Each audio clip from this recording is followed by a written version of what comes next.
नमस्कार दोस्तों। आज हम बात करेंगे मैकबेथ के एक्ट 2 के सीन 2 की। जैसा कि हमने कल बात करी थी सीन 1 तक की, और आज हम सीन 2 को डिस्कस करने जा रहे हैं। तो शुरुआत करते हैं। एंटर करती है लेडी मैकबेथ। पूछ लेंगे आपसे कि सीन 2 की शुरुआत किससे होती है, तो लेडी मैकबेथ से या मैकबेथ से, तो लेडी मैकबेथ से होती है। लेडी मैकबेथ कहती है, फर्स्ट डायलॉग भी लेडी मैकबेथ का ही है, दैट वो चीज़ विच हैथ मेड देम ड्रंक, जिस चीज़ ने उनको ड्रंक बना दिया है। क्या क्या मतलब है इसका? शराब। वो चीज़, ये दैट किसके लिए आया है? लिकर के लिए, शराब के लिए। वो चीज़ जिसने उनको ड्रंक बना दिया है, हैथ मेड मी बोल्ड, उसी चीज़ ने मुझे बोल्ड बना दिया है। यानी किसने? शराब ने। What hath quenched them hath given me fire, जिस चीज़ ने उनको मदहोश कर दिया है। मैड क्वेंच का मतलब क्या होता है? पागल बना देना, मैड बना देना। कि वो चीज़ जिसने उनको पागल बना दिया है, उसी चीज़ ने मुझे आग दी है। क्या है वो? शराब। हाक सुनो, पीस शांत रहो, it was the owl that shrieked, ये तो उल्लू के चीखने की आवाज़ है। द फटल बेलमैन, या फिर वो जो घातक जो बेलमैन है ना। अब बेलमैन कौन होते हैं? बेलमैन वो होते हैं जो वो नहीं होते यमराज के दूत, या फिर हम जल्लाद भी कह सकते हैं जिनको। कि भाई या तो ये उल्लू के चीखने की आवाज़ है या फिर ये बेलमैन। यानी हो सकता है कि उल्लू ने चीखा, और उल्लू का चीख साउंड होता है दोस्तों नेगेटिविटी का, इसका मतलब उल्लू चीख रहा है। तो लेडी मैकबेथ सोच रही है कि शायद मैकबेथ ने उसको मार दिया होगा। या फिर ये फटल बेलमैन, या तो फिर जो मृत्यु के जो देवता के जो दूत हैं वो आ गए होंगे किसको लेने? किंग डंकन को लेने। तो बेलमैन का मतलब हत्यारा लिख लीजिए, जल्लाद लिख लीजिए, या फिर राजा वो यमराज के दूत लिख लीजिए, कुछ भी लिख लीजिए। Which gives the Sterns good night. अब देखो, अब ये देगा उनको क्या? गुड नाइट देगा। He is about it. अब देखिए इसका ध्यान दीजिए, ही इज़ अबाउट इट। ही आया दोस्तों मैकबेथ के लिए, कि शायद जो मैकबेथ है ना, किंग डंकन को मारने वाला ही होगा। बस यही वो सोच रही है। कौन? Lady Macbeth. The doors are open, दरवाजे खुले हुए हैं। And the surfeited grooms, grooms का मतलब कौन होते हैं? वो सैनिक, वो guards. Do mock their charge in snores, snores का मतलब खर्राटे। और जो ग्रूम्स हैं ना, वो मॉक कर रहे हैं, मजाक उड़ा रहे हैं अपने चार्ज, अपनी ड्यूटी का, विद स्नोर्स, खर्राटों के साथ। इसका मतलब कोई भी आदमी गार्ड इसलिए रखता है ताकि वो उसकी पहरेदारी कर सके, ना कि इसलिए कि वो खर्राटे लेके आराम से अपनी ड्यूटी की इस्तेसी करा दे। मतलब काम करे अच्छे से, तो इसलिए गार्ड रखता है। तो वो कह रही है कि दरवाजे खुले हैं और गार्ड जो है ना मजाक उड़ा रहे हैं सोकर, अपने खर्राटे लेकर, अपनी ड्यूटी का। आई हैव ड्रग्ड दिस पजेस्ट, क्योंकि मैंने उनकी शराब में क्या मिला दिया था? ड्रग मिला दिया था, नशीली दवाई मिला दी थी। That that death and nature do contained, contained का मतलब आपस में लड़ना। इससे क्या होगा? मृत्यु और प्रकृति आपस में लड़ेंगी।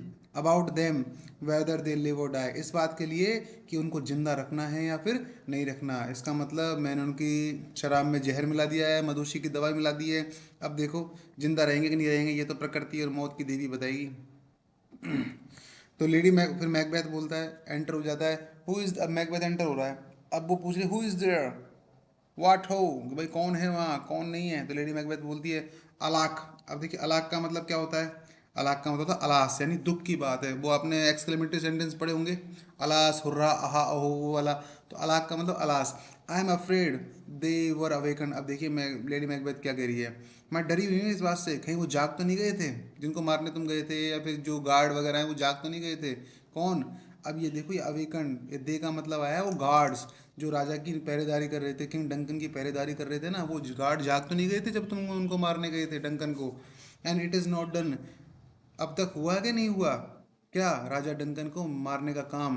The attempt and not the deed confounds, अगर ये अटेम्प्ट जो तुम करने गए थे, ये डीड जो तुम काम, ये जो काम है जो तुम करने गए थे, अगर ये नहीं हुआ ना, कन्फाउंडस, संकट में पड़ जाएंगे हम लोग, बाधा आ जाएगी हमारे पास। हाक सुनो, I laid their daggers ready, मैंने क्या किया है, वहाँ पर जो डैगर है ना, जो खंजर है, चाबुक है, उसको भी तैयार कर दिया है, वहीं पर रख दिया है मैंने।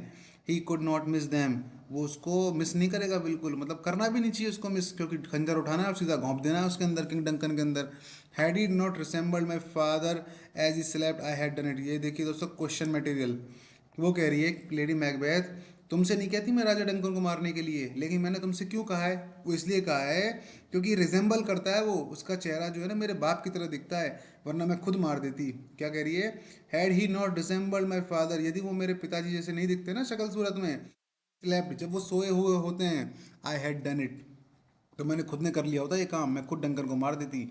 एंटर मैकबेथ, एंटर कर जाता है मैकबेथ विद ब्लडी डैगर्स, यानी खून रक्त रंजित तलवारों से, रक्त रंजित यानी चाकू से। अब वो कहती है माई हस्बैंड, क्वेश्चन मार के देखो, अरे मेरा हस्बैंड आ गया। Macbeth, I have done the deed, मैंने वो काम कर दिया है। डिडस्ट दाओ नॉट हियर ए नॉइस, क्या तुमने आवाज़ नहीं सुनी क्या वो किंग डंकन को मारने वाली? तो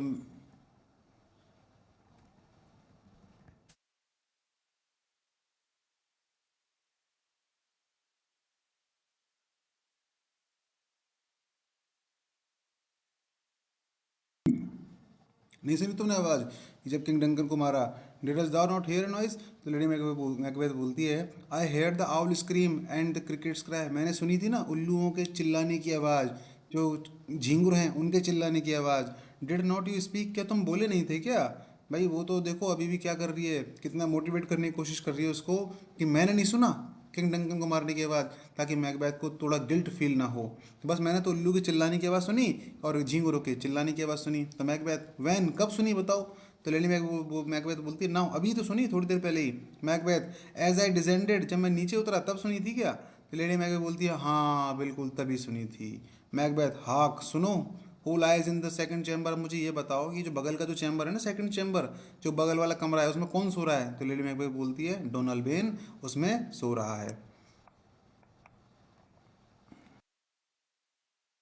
तो मैकबेथ बोलता है, this is a sorry side, ये तो बड़ी दुखदाई स्थिति है। तो लेडी मैकबेथ बोलती है, ए फुलिश थॉट, एक गंदा विचार है, मूर्खता भरा हुआ विचार है तुम्हारा, टू से सॉरी साइड, कि तुमने राजा डंकन को मारा है और तुम इसको सॉरी साइड कह रहे हो। तो ध्यान रखना दोस्तों, किंग डंकन की डेथ के लिए उसने क्या कहा है मैकबेथ ने? सॉरी साइड, है ना, दुखदाई स्थिति। Macbeth, there is one did laugh in the sleep, अब देखिए वो गार्ड्स के बारे में इंडिकेट कर रहा है, क्या कह रहा है कि जब मैं वहाँ पे मारने गया था ना, तो उनमें से एक जो है वो क्या कर रहा था, एक दरबान, एक गार्ड क्या कर रहा था, नींद में हंस रहा था। एंड वन क्राइड मर्डर, और एक दूसरा जो है ना वो चिल्ला रहा था, मर्डर मर्डर मर्डर हो गया। That they did wake each other, और इस तरह से उन्होंने क्या एक दूसरे को जगा दिया। I stood and heard them, मैं वहीं खड़ा रहा, मैंने उनकी बातों को सुना। But they did say their prayers and address them again to sleep, लेकिन उन्होंने क्या कहा, बस अपने प्रेयर्स को कंप्लीट किया और एक दूसरे को एड्रेस करते हुए, संबोधित करते हुए वहाँ पर चुपचाप वापस सो गए। तो लेडी मैकबेथ बोलती है, there are two lodged together, यहाँ पर दो लोग हैं भाई, दो कमरे हैं, दो लोग हैं एक साथ रह रहे हैं जो। गॉड ब्लेस अस, अब एक ने कहा कि भगवान हमको ब्लेस करे, एंड आमीन द अदर, और जो दूसरा वाला गार्ड है ना उसने क्या कहा, आमीन। आपसे पूछेगा इस बात को कि आमीन जो वर्ड है वो कौन से गार्ड ने इस्तेमाल किया था? सेकंड गार्ड ने किया था, ध्यान रखना, फर्स्ट गार्ड ने नहीं किया था। As they had seemed me with these hanged hangman hands, अब देखिए दोस्तों, हैंगमैन, आप जब वेस्टलैंड पढ़ेंगे ना तो वहाँ हैंगमैन का जिक्र पढ़ेंगे। हैंगड मैन आया था जीसस क्राइस्ट के लिए वेस्टलैंड में।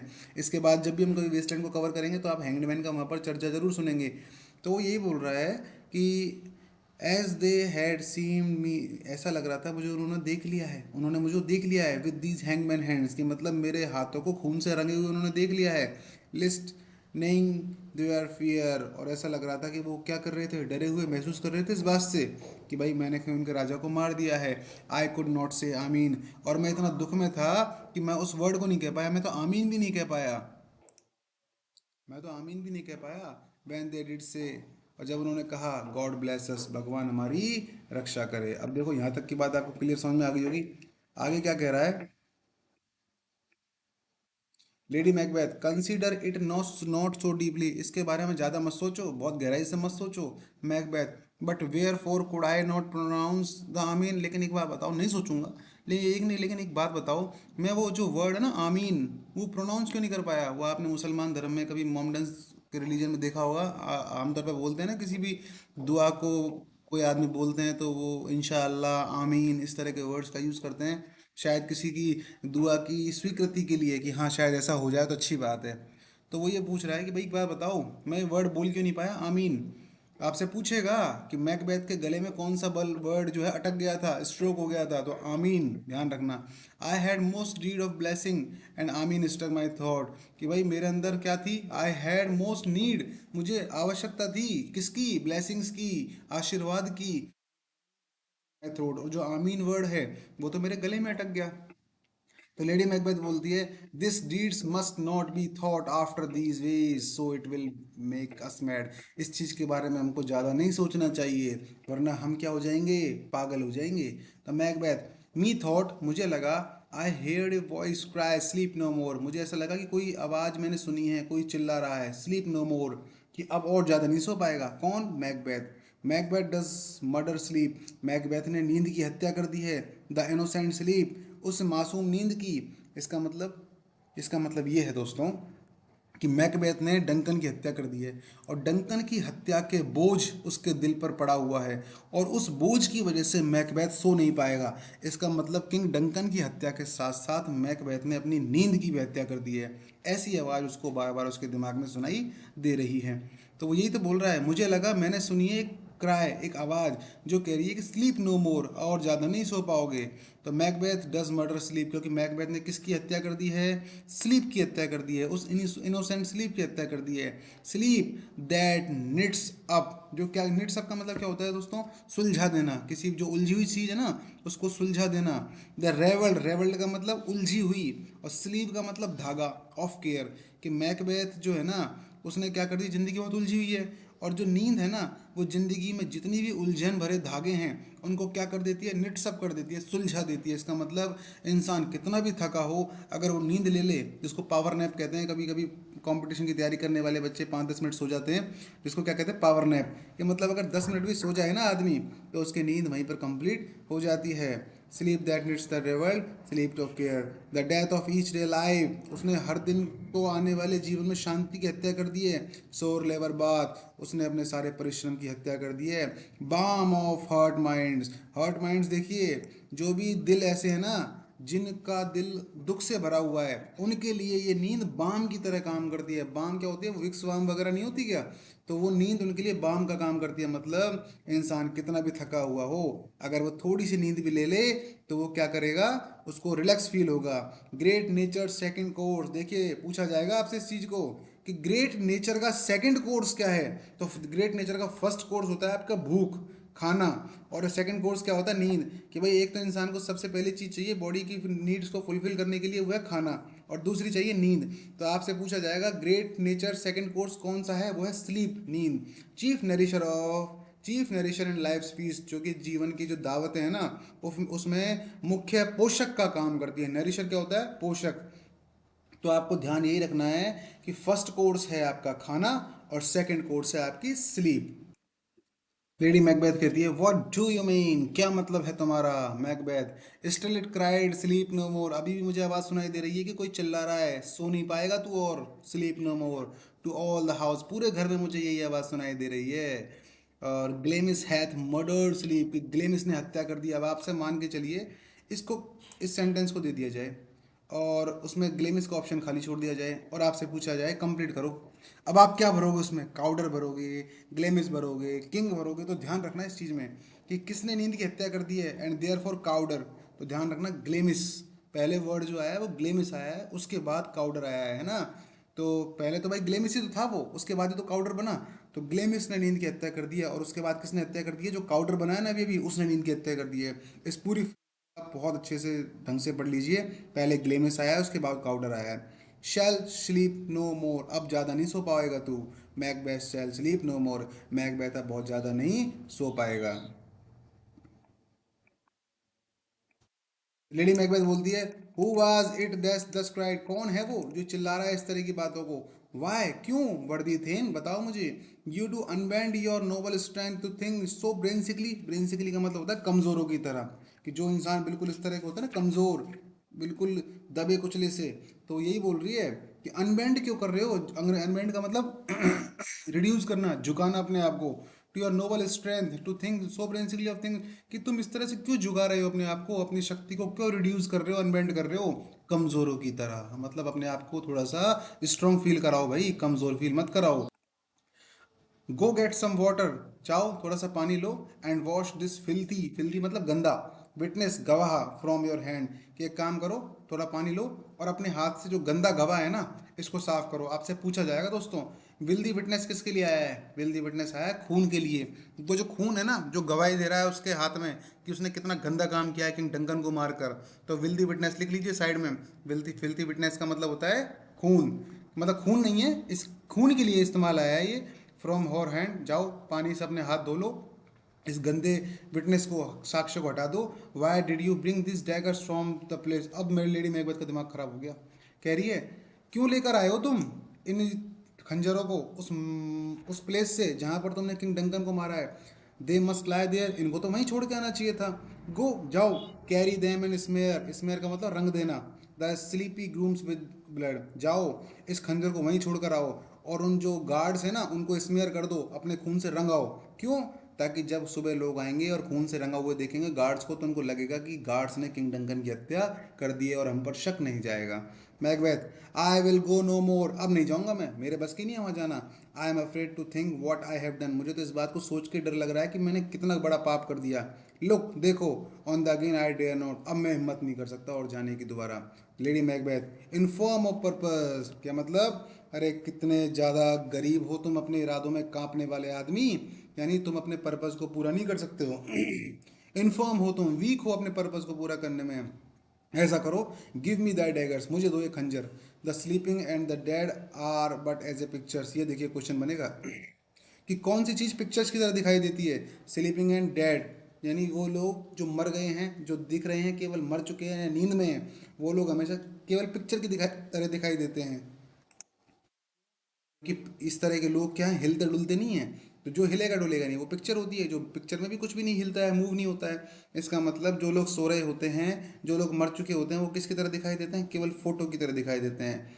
It is the I of childhood, ये तो क्या होती है? केवल बचपन की आंख होती है। दैट फियर से पेंटेड डेविल, जो कि एक भयावह दृश्य को क्या करती है? पेंट करती है। पूछ लेगा आपसे, इस चीज़ को कंपेयर किससे किया गया? आई ऑफ चाइल्डहुड। किसको? जो मरे हुए लोगों की डेथ है, डेथ जो बॉडी है, स्लीपिंग बॉडीज़ हैं, उनको आई ऑफ चाइल्डहुड से कंपेयर किया गया है। कुछ नहीं देखती हैं वो, खुली भी रहती हैं ना तो भी कुछ नहीं देखती है। बच्चे छोटे छोटे होते हैं, सारी चीज़ों को देखते हैं लेकिन भूल जाते हैं, बड़े होकर याद कुछ नहीं रहता। तो आई ऑफ चाइल्डहुड है वो। दैट फियर से painted devil, if he do bleed, अगर वो ब्लीड भी करेगा ना, कौन? किंग डंकन की बॉडी ब्लीड भी कर रही होगी। I will gild the faces of the grooms withal, for it must seem their guilt, तो क्या करूँगी अगर वो किंग डंकन की बॉडी से अभी भी खून निकल रहा होगा, तो भी मैं उसका खून लूँगी और सारा की सारा खून उसके जो गार्ड्स हैं ना, ग्रूम्स हैं, उनके ऊपर रंग दूंगी, जिससे सारा की सारा गिल्ट उनके ऊपर जाएगा, हमारे ऊपर कोई गिल्ट नहीं आएगा। और सी एग्जिट्स, इस तरह से कह के वो चली जाती है with the daggers, knock within. Macbeth, whence, whence का मतलब from where is that knocking, अब बताओ मुझे ये आवाज़ कहाँ से आ रही है खटखटाने की? अब देखो, आ चुके हैं किंग डंकन को ले जाने सुबह उनके लोग, और वो गेट को खटखटा रहे हैं, तो वो मैकबेथ को सुनाई दे गई, तो वो बोल रहा है कहाँ से आ रही है खटखटाने की आवाज़? How is it with me when every noise appals me, ये बताओ मुझे, ये आवाज़ क्या है जो मुझे अपैल कर रही है, मुझे डरा रही है? अपैल का मतलब फियर, मतलब वो चीज़ बताओ, ये आवाज़ कहाँ से आ रही है जो मुझे फियर कर रही है, मुझे डरा रही है? वॉट हैंड्स आर हेयर, कौन से हाथ हैं यहाँ पर? हा, दे प्लक आउट माइन आइज, कि ये मेरी आंखों में क्या हो रहे हैं? प्लक मतलब चुभ रहे हैं, दिख रहे हैं मुझे इस तरह से। Will all will all great Neptune's ocean wash this blood, अब देखिए दोस्तों, हाइपरबोली का इस्तेमाल कर दिया है यहाँ पर। ठीक है क्या? एक बात बताओ कि मैंने जो पाप किया है, क्या इसको ग्रेट नेपच्यून का जो ओशियन है, वो जो इतना बड़ा विशाल समुद्र है, वो धो देगा क्या मेरे खून को मेरे हाथों से? कितना बड़ा चढ़ा के बात कर दिया। खून वैसे भी कितना सा होता है एक बॉडी में? 4-5 लीटर, उसमें से भी उसके हाथ पे कितना सा लग रहा होगा? 10-15 ml। अब उसको की बात कर रहा है कि 10-15 ml खून को धो देगा क्या समुद्र? कितनी बड़ी बात कर दी, हाइपरबली इस्तेमाल कर दी यहाँ पर। क्लीन फ्रॉम माई हैंड, मेरे हाथों से साफ कर देगा उसको? नो ना, hand will rather the multitudinous seas incarnadine making the green one red, की मतलब इतना ज़्यादा मामला खतरनाक है कि भाई मेरे हाथ जो है ना इतने ज़्यादा लाल हो चुके हैं इस खून से, कि अगर मेरे हाथ को धोऊंगा ना मैं समुद्र में, तो ये जो समुद्र है ना, जो इतना बड़ा समुद्र है जो नीला है, मेरे खून को धुलते ही वो समुद्र भी लाल हो जाएगा। सोचो कितना बड़ा पाप समझ रहा है वो, कितना बड़ा पाप कर दिया है। कहते हैं ना कि भाई 5-4 लीटर खून एक बॉडी में, 10-15 ml हाथ पर लग रहा है, और उसमें पूछ रहा है कि भाई समुद्र धो नहीं पाएगा मेरे खून को। तो कितना गजब लाइन लिखी है शेक्सपियर ने यहाँ पर। और एंटर करती है लेडी मैकबेथ, तो लेडी मैकबेथ कहती है my hands are of your colour, मेरे हैंड भी जो है ना तुम्हारे हाथ के रंगों की तरह हैं। बट आई शेम, शर्म आ रही है मुझे, to wear a heart so white, कि तुम्हारा हर्ट है ना इतना ज़्यादा डरपोक है। सो वाइट मतलब डरपोक है, मुझे बहुत शर्म आ रही है तुम्हारी इस बात पर। और नॉक, तभी खटखटाहट की आवाज़ सुनाई देती है। आई हेयर ए नॉकिंग, एक खटखटाने की आवाज़ मुझे सुनाई दे रही है। अब देखिए पूछेगा आपसे, नॉर्थ एंट्री से, साउथ एंट्री से, ईस्ट एंट्री से, वेस्ट एंट्री से, तो देखिएगा, जो खटखटाने की आवाज़ आ रही है कौन से डोर से आ रही है? साउथ एंट्री से, क्योंकि देखो पहले कैसल होते थे, चारों तरफ दरवाजे होते थे उनमें, तो जो साउथ वाला दरवाजा है ना, वहाँ से खटखटाने की आवाज़ आ रही है, कोई खटखटा रहा है। Retire we to our chamber. अब देखो लेडी मैकबेथ कह रही है मैकबेथ से, एक काम कर, तू एक काम कर, चैम्बर में चला जा अंदर। A little waters clears us of this deed. ये जो तुमने काम किया है ना, थोड़ा सा पानी से तुम इस चीज को धो सकते हो, अपने खून को अपने हाथ से धो सकते हो। अब देखिए, मैकबेथ तो कितनी बड़ी बात कह गया कि पूरा समुद्र भी, नेपच्यून जो है वो ना, नेपच्यून ओशियन, वो भी मेरे हाथ के खून को नहीं धो सकता। और ये कह रही है चल चल अंदर चल, थोड़ा बहुत खून जो है लगा हुआ है तेरे हाथों में, थोड़े से पानी से धुल जाएगा। हाउ इजी इज इट, कितना आसान है ये। Then your constancy hath left you unattended. Constancy है तुम्हारी, जो दृढ़ता है ना, हाफ हाथ हैथ लेफ्ट यू अनअटेंडेड, पूरी तरह से मर चुकी है तुम्हारी दृढ़ता, पूरी तरह से मर चुकी है, तुम बिल्कुल कमजोर इंसान बन चुके हो। अब तुम्हारे अंदर पहले जैसी कोई बात नहीं रही है। और फिर खटखटाने की आवाज़ सुनाई देती है उनको, नॉक नॉक, है ना। उसके बाद देखिए, गेट ऑन योर गाउन। अब लेडी मैकबेथ कहती है हाक मोर नॉकिंग, देखो सुनो, और ज़्यादा खटखटा रहा है कोई। गेट ऑन योर गाउन, अपना नाइट गाउन पहन लो। लेस्ट ओकेजन कॉल अस, हमें कभी भी नीचे जाना पड़ सकता है। And show us to be watchers, और अपने आप को वॉचर्स दिखाओ। वॉचर्स का मतलब ऐसे दिखाओ कि तुम जग रहे हो ना। वो क्यों जग रहे हो? तुम इसलिए जग रहे हो ताकि तुम किंग डंकन की रक्षा कर सको, देख सको कि कोई उनको नुकसान तो नहीं कर सकता, बस इसलिए वॉचर्स। अब देखो पूछेगा आपसे कि लेडी मैकबेथ ने क्या सलाह दी उसको, वॉचर्स बनने की सलाह दी थी उसको, कि भाई अपने आप को इस तरह से दिखाओ कि किंग डंकन की रक्षा के लिए तुम जगे हुए हो। Be not lost so poorly in your thoughts, अपने विचारों में खो मत जाओ Macbeth. To know my deed, it is it were best known not known myself know, कि भाई टू नो माई डीड, अगर मेरे कामों को कोई आदमी जान जाए, it were best not known for my self, तो वास्तव में वो मेरे अंदर की जितनी भी छुपी हुई बुराई है ना, ऐसा नहीं कि उनको नहीं जानेगा, सबको वो जान जाएगा। वेक डंकन विद दाई नॉकिंग। अब देखो किंग, अब वो क्या कह रही है, क्या मैकबेथ क्या कह रहा है कि ऐसा है, पहले तो वो कह रहा था जब वो जा रहा था कि यार डंकन तू सुन मत लेना उस मौत की घंटी को, क्योंकि मुझे शांति की ज़रूरत है, अगर तू जग गया तो मैं कैसे मारूंगा तेरे को। तब तो ये सोच रहा था डंकन को मारने से पहले, अब वो क्या कह रहा है कि डंकन जाग जा मारने के बाद। विद दैट नॉकिंग, इस खटखटाहट की आवाज़ सुनकर, इस खटखट की आवाज़ सुनकर, जो उसके दो नौकर हैं किंग डंकन के, वो गेट पर खटखटा रहे हैं साउथ साइड में कि डंकन जाग जा तू। आई वुड दाउ कुडस्ट, काश तुम जाग जाते। अब देखिए, पहले तो मारने के बाद ये कह रहा है कि जाग जा, और मारने से पहले सोच रहा था कि शांति हो जाए ताकि मैं किंग डंकन को मार सकूं। इस तरह से डबल मीनिंग यहाँ पर बातें की गई हैं, और काफ़ी शानदार तरीके से शेक्सपियर ने इस चीज़ को लिखा है। और आई थिंक आपको ये चीज़ समझ में आ गई होगी। आज के लिए बस इतना ही दोस्तों, कल हम मिलेंगे सीन 3 में। सीन 3 थोड़ा लंबा है, थोड़ा क्या काफ़ी लंबा है, थोड़ा सा पेशेंस बना के रखिएगा। वीडियो थोड़ी सी लंबी हो सकती है, लेकिन मैं विश्वास दिलाता हूँ आपको बहुत ही अच्छे से समझ में आएगा। आज के लिए बस इतना ही। अपने दोस्तों को लाइक कीजिए, अपने लाइक कीजिए, दोस्तों को शेयर कीजिए, कमेंट कीजिए। और आज के लिए बस इतना ही, मुझे विदा विदा दीजिए। चलिए, धन्यवाद।